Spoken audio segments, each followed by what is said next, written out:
hari ini. Semuanya sudah siap? Di sini Kak Maria tidak sendiri, Kak Maria dengan Kak Vera. Hai Kak. Kita akan memulaikan ibadah kita. Kak Maria undang untuk adik-adik semuanya bangkit berdiri. Kita akan siapkan hati kita mau menyembah Tuhan. Adik-adik, kita akan menaikkan pujian kita yang berkata, Aku mau cinta Yesus selamanya. Dengan sikap penyembahan, kita naikkan pujian ini dan bersungguh-sungguh.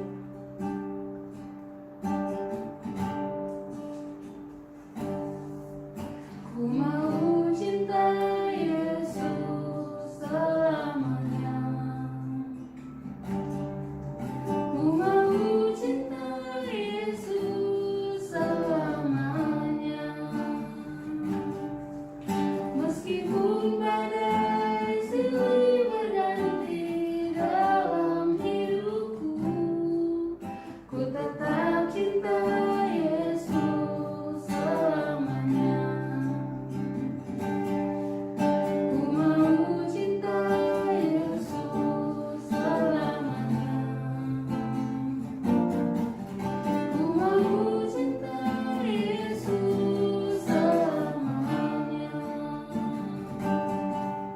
Meskipun badai silih berganti dalam hidupku, ku tetap cinta Yesus selamanya. Katakan ya Allah, ya Allah, Bapa, ini aku anakmu, layakkanlah seluruh hidupku.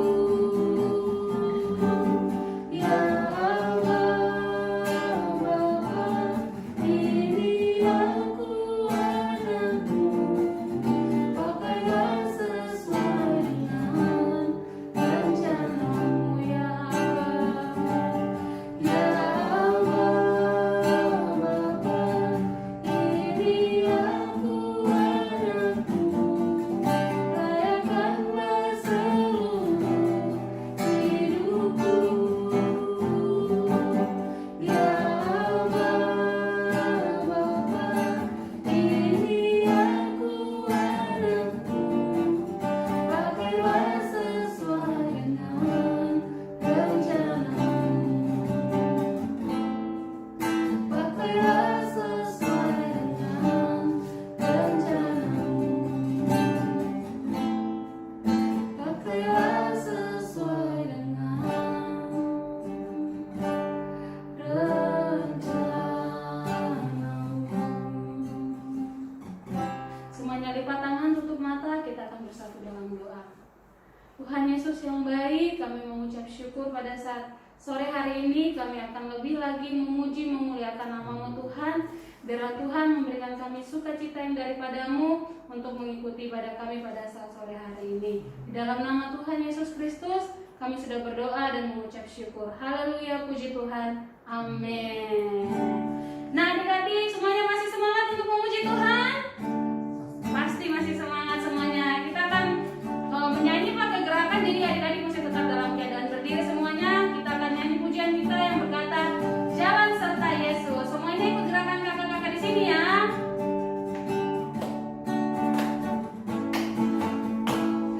Jalan serta Yesus, jalan sertanya setiap hari. Jalan serta Yesus, serta Yesus selamanya. Jalan serta Yesus, jalan sertanya setiap hari. Jalan serta Yesus, serta Yesus selamanya. Nah adik-adik masih suka cita? Amin. Kita masih punya satu lagu lagi yang pakai gerakan. Jadi semuanya masih dalam keadaan berdiri. Kita punya lagu apa Kak?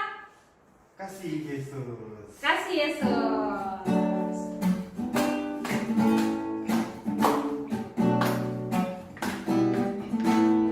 Kasih Yesus, indah-indah, oh indah. Kasih Yesus, indah-indah, oh indah. Kasih Yesus, indah-indah, oh indah. Kasih Yesus, indah-indah, oh indah.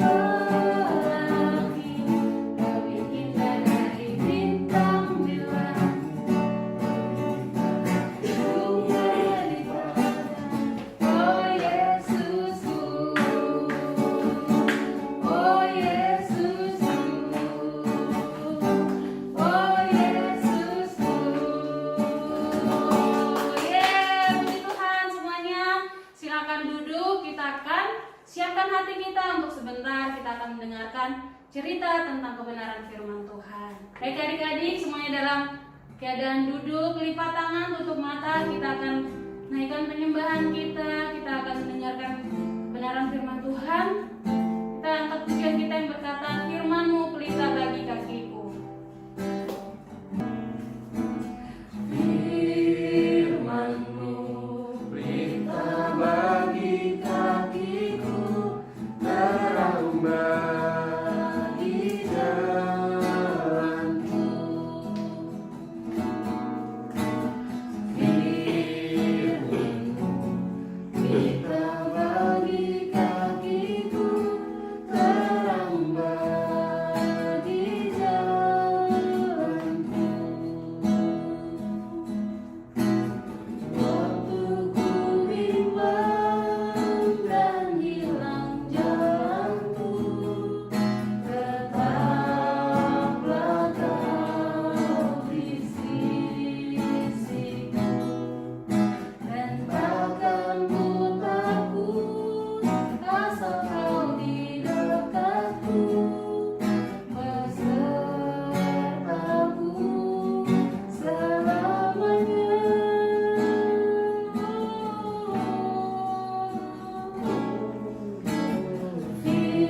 Firman-Mu pelita bagi kakiku, terang bagi jalanku. Firman-Mu pelita bagi kakiku, terang bagi jalanku. Firman-Mu pelita bagi kakiku, terang bagi jalanku. Waktu ku bimbang dan hilang jalanku, tetaplah Kau di sisiku, dan takkan ku takut asal Kau di dekatku, besertaku selamanya.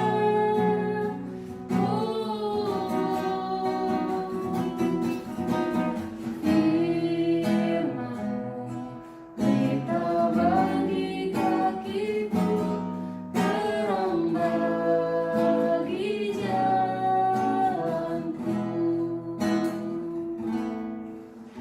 KPR akan membawa kita dalam doa untuk kebenaran firman Tuhan. Mari sama-sama kita berdoa.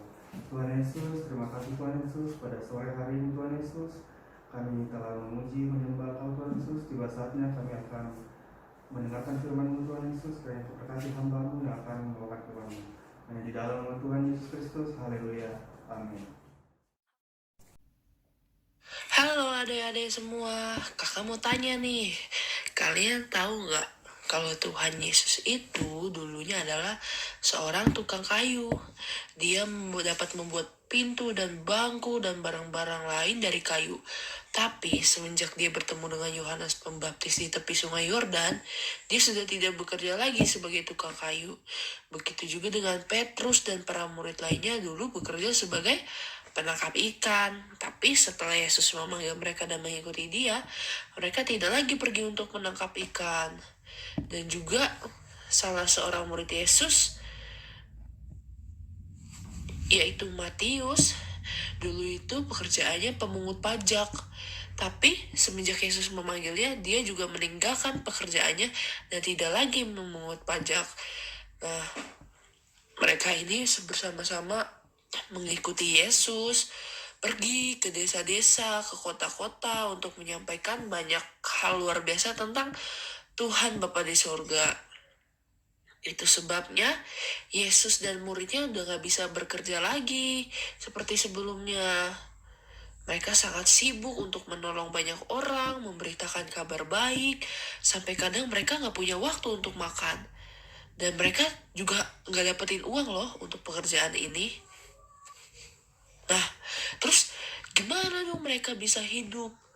Kadang ada orang yang menolong mereka, memberikan uang. Uang itu disimpan di dalam tas dan dipegang oleh Yudas. Kadang-kadang orang memberikan mereka buah dan roti, makanan, dan mengundang Yesus dan para muridnya buat datang ke rumah, buat makan. Tiap harinya mereka mendapatkan cukup makanan, walaupun mereka tidak bekerja, tapi mereka dicukupi. Ada saja yang menawarkan makanan, yang menawarkan uang. Yesus selalu mengajarkan kepada muridnya agar jangan khawatir tentang apapun, tetapi percaya saja kalau Bapa yang di sorga akan mencukupkan semua kebutuhan. Dia juga mengatakan kepada mereka, jika kita melakukan pekerjaan Bapa di sorga, Dia akan memelihara kita. Lihat, Bapa di sorga aja memelihara burung-burung di udara, memelihara bunga-bunga, yang gak bisa cari makan sendiri, yang gak bisa menanam sendiri, diberi makanan dan tumbuh dengan indah. Nah, sama Bapa di surga juga akan memberikanmu makanan dan pakaian yang kamu perlukan. Percaya saja padanya, katakan padanya apa yang kamu perlukan dan Dia akan menyediakan. Nah, terus jika kamu cerita nih, suatu hari Yesus dan para muridnya kembali ke Kapernaum, di mana keluarga Petrus tinggal. Dia berpikir, aku mau pulang ke rumah, aku mau ketemu keluargaku dulu nih, mumpung di sini. Aku juga ingin tahu nih keadaan ibu mertuaku. Nah, tapi saat dia sedang berpikir demikian, seseorang datang, mendekati dan menarik bajunya. Apakah yang orang ini inginkan dari Petrus? Orang itu adalah seorang Yahudi pemungut pajak. Setahun sekali setiap laki-laki Yahudi yang berumur 20 tahun ke atas harus membayar 2 dirham untuk bait Allah di Yerusalem. Apakah gurumu membayar pajak? Kata orang itu kepada Petrus. Iya, dia bayar, kata Petrus. Tapi saya ingat dia belum membayar pajak tahun ini. Waduh, dari mana dapat uang untuk bayar pajak ya? Sementara Tuhan Yesus dan murid-muridnya tidak bekerja. Lalu saat mereka tiba di kota, Yesus berkata kepada Petrus, tadi kamu berbicara dengan pemungut pajak ya? Terus kata Petrus, iya guru, aku berbicara dengan pemungut pajak. Apakah guru membayar pajak? Saya juga belum tahu guru. Lalu Yesus memandang Petrus dan berkata, aku anak Allah, tidak harus membayar pajak. Tapi aku tidak mau menjadi batu sandungan bagi pemungut pajak. Aku akan membayar pajak. Sekarang kamu ke danau, kamu lempar kail, kamu pancing ikan. Ikan pertama yang kamu dapat, buka mulutnya, lalu di situ kamu akan temukan koin di dalamnya. Dan uang itu cukup untuk membayar pajak kita berdua. Petrus hampir tidak percaya dengan perintah Yesus. Uang koin dari mulut ikan. Tapi dia tetap melakukan apa yang diperintahkan Tuhan Yesus. Dia mengambil pancing dan berjalan ke danau. Lalu melemparkan pancingnya ke danau. Dan tidak perlu menunggu lama, ada seekor ikan yang besar di ujung pancingnya. Ia segera menariknya. Kemudian dia membuka mulutnya. Tahukah kamu? Wow, dia benar-benar menemukan uang koin seperti yang dikatakan Tuhan Yesus. Hebat sekali ya, Tuhan Yesus luar biasa. Sampai Petrus pun jadi takjub dan berkata, yes, Yesus tuh benar. Aku gak perlu khawatir akan apapun. Tuhan akan memberikan yang aku perlukan, walaupun itu keluar dari mulut ikan sekalipun. Lalu Petrus mengambil uang itu dan ikan itu untuk makan malam. Kemudian dia pergi menemui pemungut pajak, lalu memberikan uang itu untuk membayar pajak mereka berdua. Nah, adik-adik, luar biasa sekali kan Tuhan Yesus. Selama kita percaya, Tuhan Yesus pasti akan mencukupi kebutuhan kita.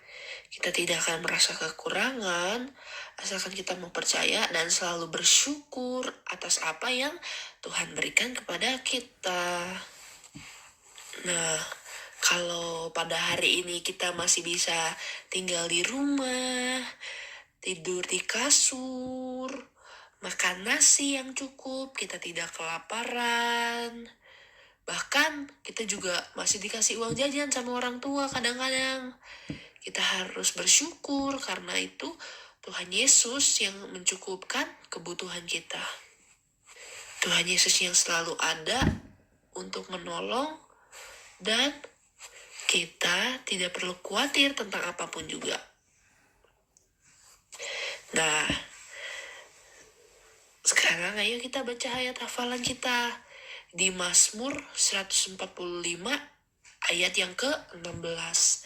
Sekali lagi ya, Mazmur 145 ayat ke-16. Engkau yang membuka tanganmu dan yang berkenan menyenangkan segala yang hidup. Sekali lagi, Mazmur 145 ayat 16. Engkau yang membuka tanganmu dan yang berkenan menyenangkan segala yang hidup. Oke adik-adik, mari kita bersatu dalam doa. Haleluya, Tuhan Yesus yang baik, terima kasih ya Tuhan kalau pada sore hari ini kami boleh mendengarkan firman-Mu ya Tuhan.